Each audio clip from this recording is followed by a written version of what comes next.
하나님 말씀은 구약성경 신명기 22장 13절에서 21절까지입니다.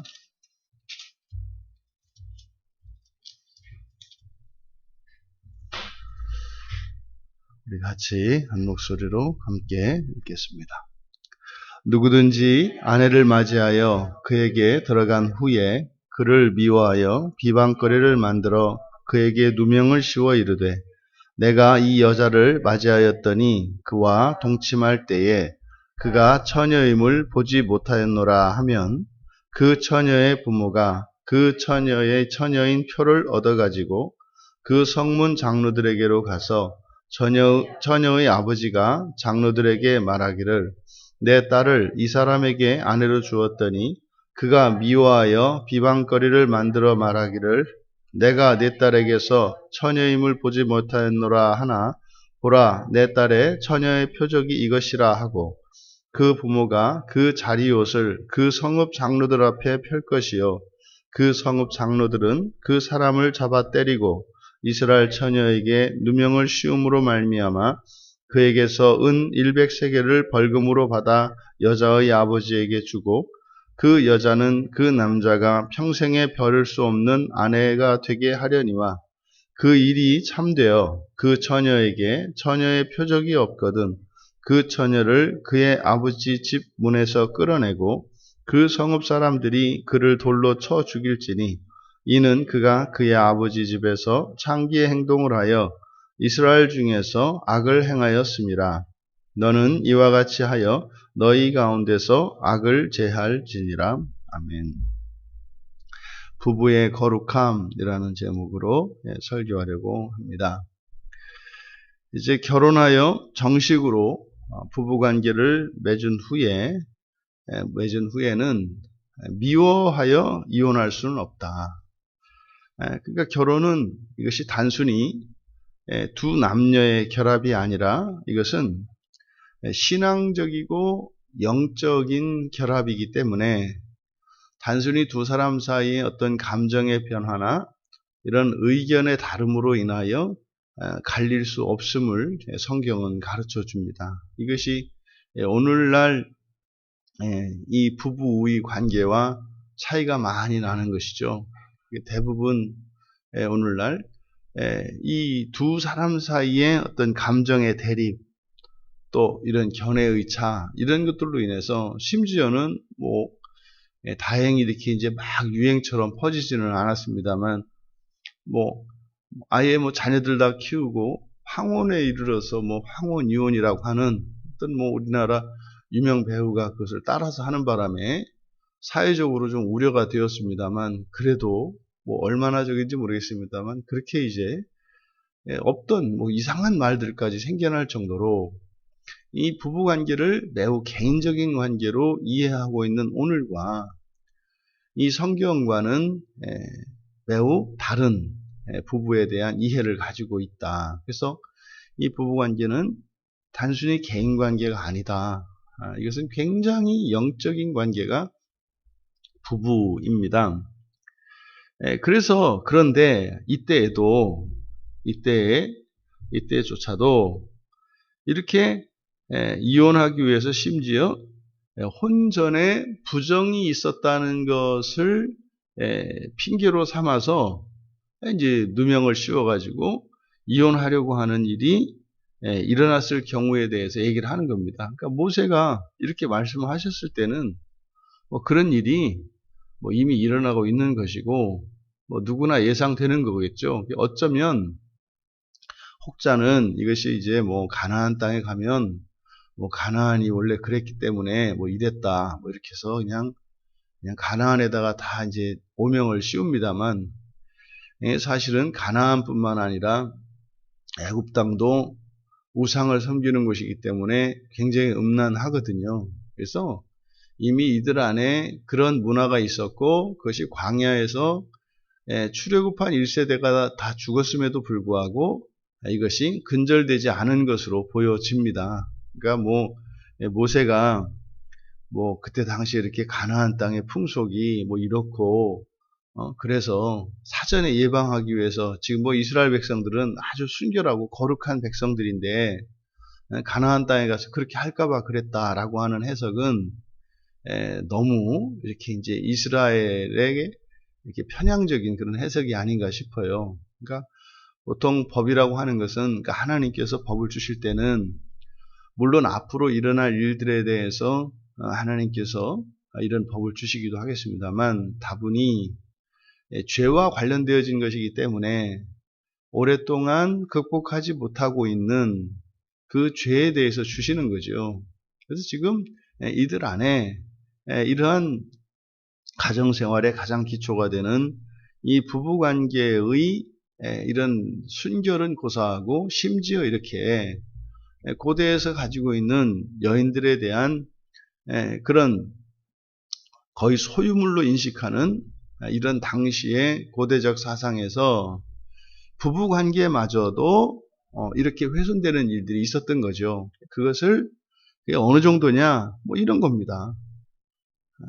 뭐 사실은 내가 뭐 말을 안 했는데 결혼할 때 이 사람이 내 아내가 처녀가 아니었다. 뭐 그것을 가지고 지금 고발을 한다는 내용이거든요.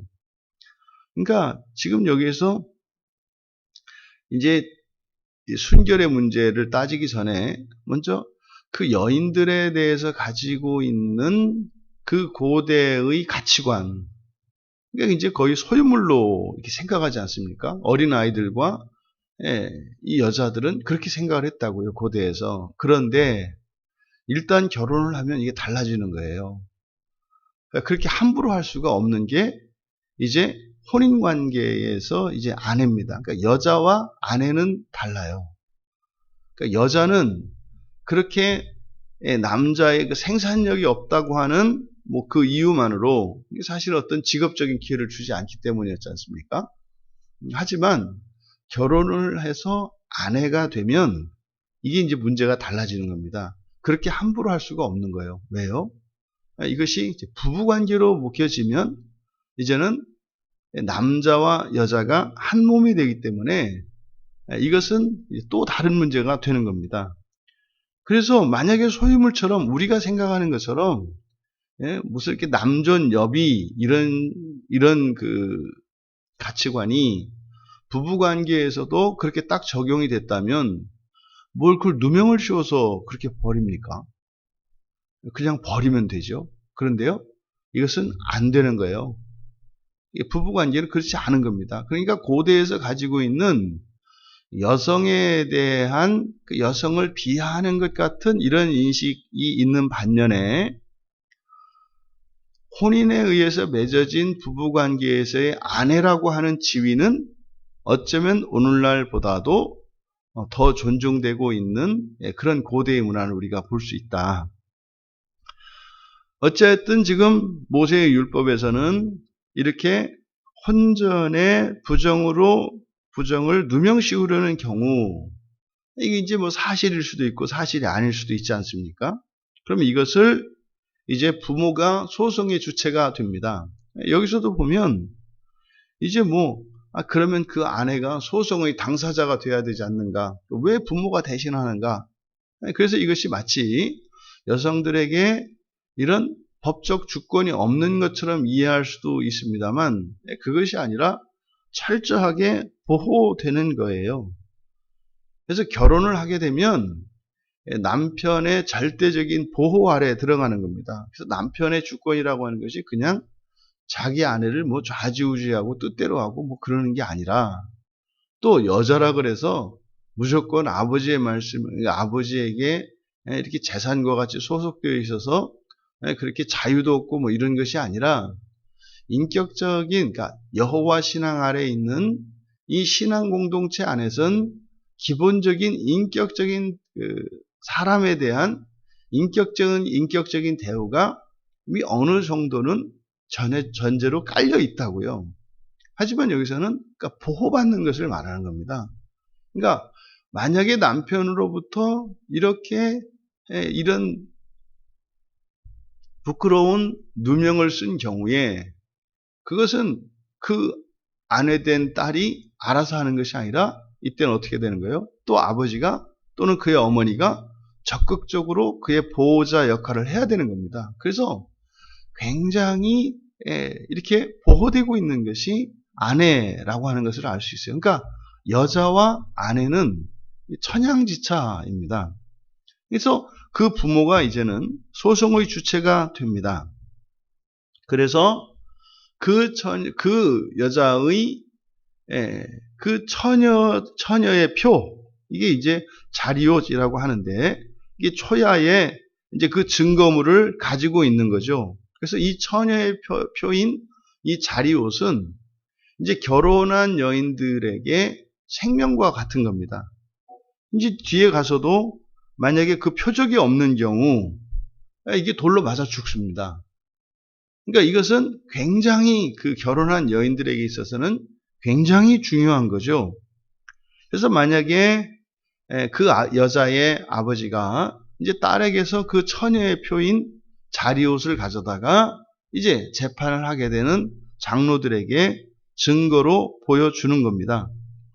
그러면 그것으로 인해서 그 남편 된 자, 그것은 우선 그 아버지의 명예를 더럽혔기 때문에 그 명예를 더럽힌 것에 대한 벌금으로 은 100세겔이니까 뭐 이게 지금 우리 돈으로 하면은 이게 대략 뭐 한 300돈 정도 되는데 이제 한 8천만 원 정도 이렇게 되겠더라고요. 그러니까 이게 명예를 더럽힌 거에 대한 벌금이에요. 굉장히 큰 겁니다. 오늘날도 뭐 이렇게 명예훼손죄로 이렇게 고발이 되고 했을 때 그게 그렇게 크게 그 정도로 크게 다뤄지지 않습니다. 근데 고대 사회에서 이거는 엄청나게 큰 벌입니다. 그리고 이제는 그 여자에게 미워하기 때문에 누명을 씌워서 버리려고 했던 그것에 대한 그 아내에 대한 벌칙이 뭐냐? 그거는 이제 평생에 버릴 수 없는 아내. 평생에 버릴 수 없는 아내라고 하는 것은 이것은 무한하고 절대적인 책임과 의무를 말하는 겁니다. 그럼 설사 이 여인이 부부의 어떤 의무나 책임을 소홀히 하고 율법에 어긋나는 율법에 의해서 처벌받아야 될 그런 행동만 하지 않는다면 어떤 경우에도 이 남편은 그 여자 아내에게 매이는 게 됩니다. 그러니까 사실 여기에서 이러한 평생 버릴 수 없는 아내 이렇게 되면 사실 이게 이제 완전히 바뀌는 거거든요. 하지만 그 처녀의 표적이 없는 경우 이때는 뭐 아무리 이것을 가지고 자신의 결백을 주장한다 하더라도 이 증거가 없게 되면 그러면 남편의 말을 이제 증거로 남편의 말을 그것을 사실로 받아들이게 됩니다. 그러면은 어마어마한 벌이 내려집니다. 돌로 쳐 죽입니다. 아버지 집에서 끌어내서 동네 사람들이 그 성읍 사람들이 돌로 쳐 죽인다는 거죠. 그러니까 이렇게 한 행동은 이렇게 하는 이유, 이렇게 지나칠 정도의 벌을 내리는 것, 이것이 이스라엘 중에서 악을 제거하기 위한 것이라고 합니다. 이것은 한 개인에게는 가혹할 정도의 이런 처벌이 주어지는데 그것은 사실은 개인적인 처벌이 아니라는 거죠. 그러니까 이스라엘 공동체에서는 절대적으로 혼전의 순결을 깨는 일은 엄두도 내지 못하도록 하려고 하는 사회적 안전장치인 겁니다. 그러니까 뭐 혼전의 이것이 뭐 결혼 전에 다른 남자와의 이런 혼전 관계가 이것이 너무나 악한 것이다. 그런데 그 개인적으로 저지른 이것이 굉장히 악한 것이다. 그때 악하다라고 하는 이 악은 개인적 악이라기보다는 사회적인 악이다. 사회적인 악이다. 그러니까 왜 이렇게 할까? 왜 이것이 혼전의 순결을 깨는 이것이 왜 그렇게 사회적으로 큰 악일까? 이것은 바로 이스라엘 사회의 거룩성 때문에 그렇습니다. 이스라엘 사회의 거룩성이라고 하는 것은 바로 순수한 혈통을 이어받고 그리고 그 순수한 신앙을 순수한 혈통을 통해서 이것이 온전히 전수하기 위한 것입니다. 그러니까 아버지가 다를 수 있는 경우들을 완전히 배제하는 겁니다. 이것은 단순히 그 혈통의 보존에만 목적이 있는 것이 아니라 이 성의 타락이라고 하는 것은 이것은 하나님과의 관계에서의 신앙의 영적인 타락과 직결되는 것이기 때문에 바로 이 부부관계에서 이런 성적인 순결은 곧 하나님과 하나님 백성들 사이에 영적인 순결과 일치시키고 있기 때문에 이렇게 엄격한 벌을 내리는 겁니다. 그래서 이런 성의 타락이라고 하는 것은 그 끝이 우상숭배로 간다는 결론이에요.